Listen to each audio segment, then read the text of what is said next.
जय श्री कृष्ण। आज जानकारी लेकर आए साधना के ऊपर की साधना जो होती है वो कैसी होती है। जो नए साधक हैं हमसे अब जो जुड़े हैं, जो अब साधना करना चाहते हैं आगे चल के, तो उनके लिए जानकारी है कि साधना कैसे होती है, कैसे की जाती है। सबसे बड़ी बात तो ये होती है कि आपने अपने दैनिक जीवन में देखा होगा कि आप दिया लगाते होंगे, अगरबत्ती धूप जलाते होंगे, आरती करते होंगे, या बहुत लोग सिर्फ घंटी बजा के दिया जला के और दूर हो जाते हैं। उनको लगता है कि ये पूजा हो गई।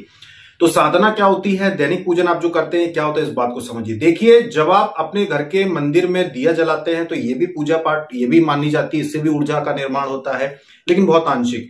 आप धूप दीप कुछ भी जलाते हैं तो इससे पवित्रता आती है, आंशिक आपको लाभ इसमें मिलता है। लेकिन साधना क्या होती है? साधना वो होती है जब आप इसी ऊर्जा को, जो दिया लगाने से जो ऊर्जा आपके घर में निर्मित होती है, इसी ऊर्जा को जब आप 1,00,000 गुना बढ़ाकर पैदा करते हैं अपने घर में, अपने शरीर में, अपनी कुंडलिनी शक्ति में, सभी जो आपके घर में जितने भी देवी देवता, कुलदेवी कुलदेवता, पितृ, जितने, सबको जब लाभ मिलता है, वो चीज के लिए जब आप जाप करते हैं तो वो साधना कहलाती है। जब जाप या फिर कोई स्तोत्र या फिर कोई भी किसी भी प्रकार की चालीसा या कुछ भी आप ऐसा संकल्प लेके शुरुआत करते हैं, एक दिन चुनते हैं आपकी, भाई मैं 11 दिन करूंगा, या मैं 21 दिन करूंगा, या 41 दिन करूंगा, या 51 दिन करूंगा, या 101 108 दिन करूंगा। तो जब आप एक समय चुन के कि मैं इतने दिन तक कोई भी पाठ मंत्र जाप करूंगा और नियम से आप वो पाठ या जाप करते हैं, तो वो साधना कहलाती है। और साधना का जो लाभ होता है वो दैनिक पूजन से 1,00,000 गुना ज्यादा, मतलब बहुत ज्यादा होता है। घर में दिया लगाने वालों को कभी वाइब्रेशन नहीं आते, घर में साधारण धूप दिखाने वालों को कभी ज्यादा कोई अनुभव नहीं होते, लेकिन साधना करने वाले व्यक्ति को वही दिया लगाते समय भी वाइब्रेशन आना शुरू हो जाते हैं, वही धूप दिखाते समय भी उनको वाइब्रेशन आना शुरू हो जाते हैं, क्योंकि वो साधक बन चुके रहते हैं, साधना कर रहे होते हैं। तो साधना का सबसे पहले तो नियम होता है कि आप दिन चुन लीजिए कि भाई कितने दिन आपको साधना करना की इच्छा है, कितने दिन आप साधना करेंगे, पहला नियम। दूसरा नियम कि आप जो जाप करेंगे उसकी संख्या क्या रहेगी। हम तो ये कहते हैं कि भाई रोज 1 माला का कम से कम आप संकल्प लो कि 1 माला हम नियम से करेंगे, ऐसा आप संकल्प लो। कम से कम शुरुआत में जब हो तो 1 माला, 5 माला, जो आप कर सकें उतना ही लेना। ये नहीं कि 21 माला 51 माला का संकल्प ले लिया और जब पहले दिन बैठे तो 3 दिन में समझ में आ गया कि अपन इतना नहीं कर पाएंगे, तो ऐसा नहीं करना। कम से कम 1 माला का नियम लो, जिनको बिल्कुल भी ना करते बने कि रोज 1 माला करेंगे। उसके ऊपर अगर आप करते हैं तो वो फायदा है, उसमें कोई दिक्कत नहीं है। 1 माला का संकल्प किया, अगर आप 5 माला करेंगे तो कोई नुकसान नहीं है, अच्छी बात है। या 11 माला कर लेंगे, 21 माला कर लेंगे तो अच्छी बात है, उसमें कोई दिक्कत नहीं है। आप ज्यादा जितना भी चाहें उतना कर सकते हैं, पर जितने का संकल्प लिया कि कम से कम मैं इतनी करूंगा उतनी जरूर करो। तो ये रहता है नियम कि पहले तो आप संकल्प ऐसा लो। 1,25,000 की बात जो रहती है कि भाई कम से कम 1,25,000 का जाप होना चाहिए, या फिर आप 5 लाख का जाप करो, या फिर जितने उसमें आप शब्द हैं उनका गुणा लाखों में करो। तो वो सारी चीजें तब काम आती है जब आप मंत्र को जागृत करना चाहते हैं। लेकिन जब आप देवी देवताओं के लिए, अपना तपोबल बढ़ाने के लिए, या अपने इष्ट प्रभु को प्रसन्न करने के लिए जब आप साधना कर रहे होते हैं, तो फिर संख्या की जरूरत नहीं होती कि भाई इतने लाख जरूरी है। बस आप संकल्प ले लो कि मैं इतनी माला हर दिन जाप करूंगा। जाप माला पे ही करना है या बिना माला के भी करना है, जाप माला पे या बिना माला पे, दोनों पे बराबर लाभ देता है, दोनों चीजें एक ही हैं। अगर कोई व्यक्ति ने संकल्प ले लिया कि भाई मैं 5 माला के बराबर रोज जाप करूंगा, यानी कि लगभग 20 मिनट 30 मिनट में आधा घंटा रोज जाप करूंगा, और अब वो माला लेके बैठ के जाप नहीं कर सकता, तो वो समय मिला ले कि भाई मुझे पूरे दिन में 30 मिनट जाप करना है। चाहे वो आप अपने ऑफिस में बैठे बैठे मन में जाप करो, भले ही आप माला नहीं है आपके पास, आप मन में बैठ के जाप करो, घर में काम करते हुए जाप करो, किसी भी कार्य को करते समय आप जाप कर सकते हो। अगर आपने 30 मिनट का संकल्प लिया है तो 30 मिनट आप पूरा जाप कर लो, तो भी वो स्वीकार होता है। इस बात को आप समझो। जिनको भी, जो नए साधक के मन में शंका होगी, उनको अपने प्रश्नों के उत्तर इस वीडियो से मिलेंगे कि आप जाप माला पे भी कर सकते हो, बिना माला पे भी कर सकते हो। इसके बाद आता है समय, कि समय सुबह जाप करें, दोपहर में जाप करें, शाम को करें या रात में करें। तो 24 घंटे में आप कभी भी जाप कर सकते हो। जाप करने के लिए कोई भी समय ऐसा नहीं है जो सही नहीं है। हाँ, ज्यादातर लोगों के पास जो खाली समय, शांत वाला समय होता है, भी शांति रहती है इस समय आपके घर में, वो सुबह का समय होता है और शाम का समय रहता है। बहुत लोग रात में भी समय निकाल लेते हैं, तो अच्छी बात है। आप सुबह कर लीजिए ब्रह्म मुहूर्त में, या रात में कर लो आप 9-10 बजे के बाद, जब घर में बिल्कुल शांति हो। ये आपके ऊपर निर्भर करता है। तो समय बिल्कुल भी मत सोचो कि हम कोई विशेष समय पे बैठे हैं, ऐसा बिल्कुल भी जरूरी नहीं है। हो सकता है कि आप किसी दिन 11 बजे बैठे हो जाप करने, किसी दिन 12 बजे बैठे हो। तो समय जरूरी नहीं है कि आप पकड़ सको कि भाई यही समय पे बैठना। कई बार आगे पीछे हो जाता है, चाहे आप कितनी भी तैयारियां करके रखो, कई बार ऐसे काम निकल आते हैं। ये और ऐसे समय पे जरूर होता है कि जब आपका तपोबल बढ़ता है, जब आप पूजा पाठ करते हो, तो अपने आप आपसे जुड़े हुए लोग आपसे आकर्षित होते हैं। तो साधना के दिनों में मेहमान भी जरूर आ जाएंगे बैठने उठने के लिए, या फिर आपको कोई अपने घर बुलाएगा। मतलब कुछ ना कुछ चीजें ऐसी होती हैं क्योंकि लोग आकर्षित होते हैं तो उनका ध्यान आप पे ज्यादा जाता है, तो फिर वो कैसे भी ना कैसे आपसे मिलने आएंगे या बैठने आ जाएंगे, तो फिर आप देखते हैं कि भाई अब अपने को तो जाप लेट हो जाएगा, 11 बजे की बजाय अपन 11:30 बजे कर पाएंगे रात में। तो ठीक है, कोई दिक्कत नहीं है, समय का कोई बंधन नहीं है, जाप किसी भी समय हो सकता है, उसकी कोई दिक्कत नहीं है।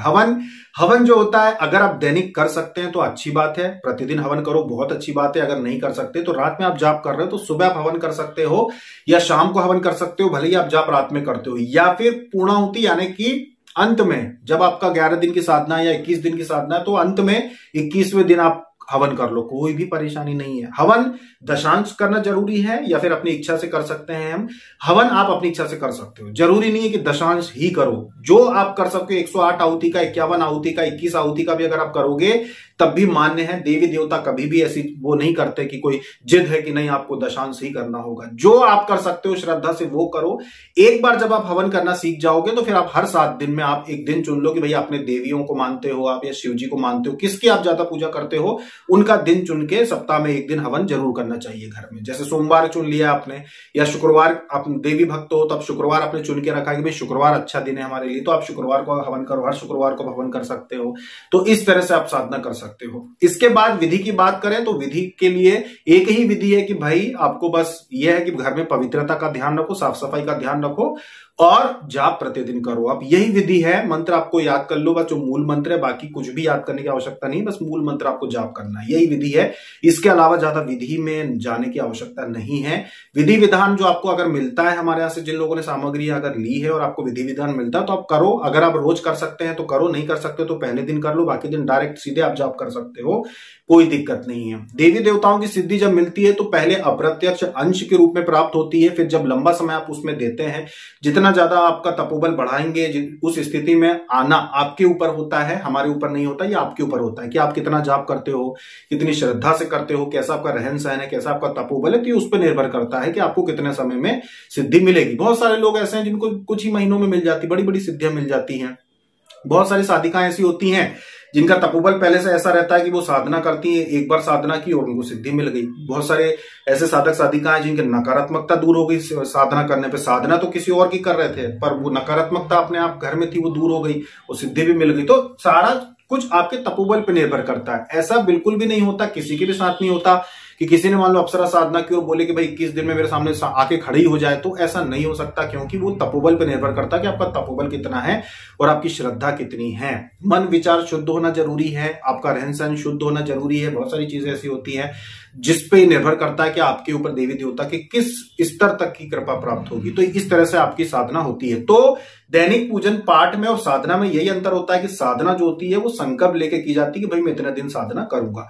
कभी भी लंबे समय की अगर आप साधना चुनते हैं तो फिर ब्रह्मचर्य व्रत मत धारण करना। अगर आप गृहस्थ हैं 41 दिन की, जैसे 51 दिन की अगर आपने साधना ले रखी है तो फिर ब्रह्मचर्य व्रत का संकल्प मत लेना। आप गृहस्थ जीवन जीते हुए साधना अपनी पूरी करो, क्योंकि आपके गृहस्थ जीवन में तकलीफें नहीं आना चाहिए, इस बात को भी समझिए। हाँ, 11 दिन की है, 21 दिन की है तो जरूर आप ब्रह्मचर्य व्रत का पालन कर सकते हैं, पहली बात। दूसरी बात, जब भी आप साधना करते हैं तो अपने घर में अपने जीवन साथी यानी आपकी पत्नी हो या आपके पति हो, तो उनको भी आप विश्वास में लीजिए। आप उनको बताइए कि आप किनकी साधना कर रहे हैं और आपका उद्देश्य क्या है। ये चीज बता के आप साधना करेंगे तो उनके मन में कोई संकोच नहीं आएगा कि भाई ये साधना किस लिए कर रहे हैं, इनका क्या उद्देश्य है। वो चीज बताना जरूरी है। अगर आप महालक्ष्मी की साधना कर रहे हैं तो अपनी पत्नी को बता के करें कि आप माता की लक्ष्मी की साधना कर रहे हैं और इसी उद्देश्य से कर रहे हैं 21 दिन या 11 दिन, और आप ब्रह्मचर्य व्रत का पालन करना चाहते हैं और ये सारी चीजें हैं। और हो सके तो उनसे ही प्रसाद बनाने का कहें, उनको भी शामिल करें, ये चीज का ध्यान रखें। गुपचुप तरीके से अपने जीवन साथी से छुपा के साधना नहीं करना चाहिए, वरना उनको गलत भी लग सकता है। और ये भी समझाएं कि आप अगर हमसे जुड़े हैं तो उनको ये भी बताएं कि हम इनसे जुड़े हुए हैं और हम सिर्फ और सिर्फ सात्विक और अपने परिवार में उन्नति वाली साधनाएं करते हैं। ना तो यहाँ पे कोई गलत साधना करवाई जाती है, ना किसी प्रकार की कोई गलत प्रयोग बताए जाते हैं। यहाँ सब कुछ पवित्र, सात्विक और सही तरीके से ही बताया जाता है, कुछ भी गलत नहीं कराया जाता। तो ये अपने परिवार के लोगों को भी आपको विश्वास में लाना जरूरी है कि यहाँ पे सिर्फ और सिर्फ अच्छे कार्य सिखाए जाते हैं, सिर्फ और सिर्फ अच्छी साधनाएं करवाई जाती हैं। ये चीज आपको अपने परिवार के लोगों को बताना जरूरी है। तो इस तरीके से जब आप अपने परिवार के लोगों को शामिल करेंगे और फिर आप साधना करेंगे तो आपकी साधना में आपको आनंद आएगा, साधना करने का भी आनंद आएगा। चोरी छिपे नहीं करना कि चोरी छिपे आपने सामान रात में जमाया, जाप कर लिया और सुबह छुपा दिया, तो आपके परिवार के लोगों को लगेगा कि भाई ये क्या कर रहे हैं। मतलब जीवन साथी की बात कर रहे हैं, सबको बताने की जरूरत नहीं है कि अपने माता पिता को और दूसरे लोगों को बताने की जरूरत नहीं, क्योंकि सभी लोग इन चीजों को समझें ये जरूरी नहीं है। जहां आप जिस समाज में रहते हैं उस समाज में कुछ चीजें ऐसी हैं जहां पे बहुत सारे परिवार ऐसे होते हैं जहां अपने परिवार के सदस्यों में कमी ढूंढने का जो चक्र होता है, जो कार्य होता है, वो 24 घंटे चल रहा होता है कि भाई सामने वाले में अपने को कमी ढूंढना है। तो उस दौरान अगर आपके परिवार का माहौल ऐसा है कि लोग आप में कमी ढूंढते हैं, वो कोशिश में लगे रहते हैं कि कोई कमी ढूंढे, तो फिर अगर आप साधना करेंगे तो उसमें भी कमी ढूंढ लेंगे कि भाई ये ऐसा करता वैसा करता। इसलिए सबको बताने की जरूरत नहीं है, अपनी साधना बस अपने जीवन साथी को बता दो और आप अपने घर में साधना करोगे तो सब कुछ सही रहेगा। तो साधना जो होती है वो संकल्प लेके की जाती है और साधना बड़े बड़े लोगों को करना चाहिए, चाहे वो कथावाचक हो, चाहे वो किसी आश्रम में रहते हो, चाहे वो कोई भी व्यक्ति हो। साधना उठाना उनको जरूरी है। बिना साधना के अगर आप सोचते हैं कि आपका तपोबल बढ़ जाएगा, साधारण जीवन जीने से, साधारण पूजा पाठ से, साधारण भजन करने से आपका जो है उद्धार हो जाएगा, तो ये मुश्किल है। संकल्प लेना, नियम से चलना बहुत जरूरी है। चाहे आप हर महीने में एक ही बार साधना करो। देखो, अगर आप ऐसे व्यक्ति हो जो नौकरी पे नहीं जाता है, जो घर में रहता है, या आप आध्यात्मिक व्यक्ति हो, कथावाचक हो, या आप कुछ भी कार्य करते हो जिसके पास साधना का समय रहता है, हर महीने में 11 दिन आप निकाल सकते हो, तो हर महीने में अपने इष्ट भगवान की आपको साधना करनी चाहिए। जो भी आपके इष्ट प्रभु हो उनकी साधना हर महीने में एक बार करना चाहिए। चाहे आप 11 दिन की करो, चाहे आप कम भी कर लो, ज्यादा नहीं तो 5 दिन की कर लो। साधना तो साधना है, 5 दिन का भी संकल्प ले सकते हो आप, या 7 दिन का ले लो। भाई सोमवार से शुरू करेंगे, सोमवार को पूर्णाहुति कर देंगे, शुक्रवार से शुरू करेंगे, देवियों की अगर है तो शुक्रवार को पूर्णाहुति कर देंगे। इस तरह से भी आप कर सकते हो। लेकिन बार बार जो व्यक्ति साधना करता है उसके जीवन में चहु और विकास होता है, मतलब सभी ओर से विकास होता है और उसको सारे लाभ भी मिलते हैं। मान लो आप शिव जी को मानते हैं, अब हर महीने में एक बार आप शिव जी की साधना करते हैं, तो विश्वास मानिए कि आपका तपोबल दूसरे लोगों के तपोबल से बहुत ज्यादा होगा। आपको खुद को नहीं पता रहेगा कि आपका तपोबल कितना है, इतना तपोबल बढ़ जाएगा आपको। ये सारे लाभ होते हैं क्योंकि हमने बहुत लंबा समय इस क्षेत्र में बिता दिया है और ये चीज जो है बहुत ही समय बिताने के बाद हम आपको बता रहे हैं कि भाई ये चीजें करोगे तो जरूर फायदा मिलेगा। क्योंकि हमसे कोई ऐसा नहीं कि कोई एक व्यक्ति जुड़ा है, हमसे बहुत सारे लोग जुड़े हुए हैं, हर क्षेत्र के लोग जुड़े हुए हैं।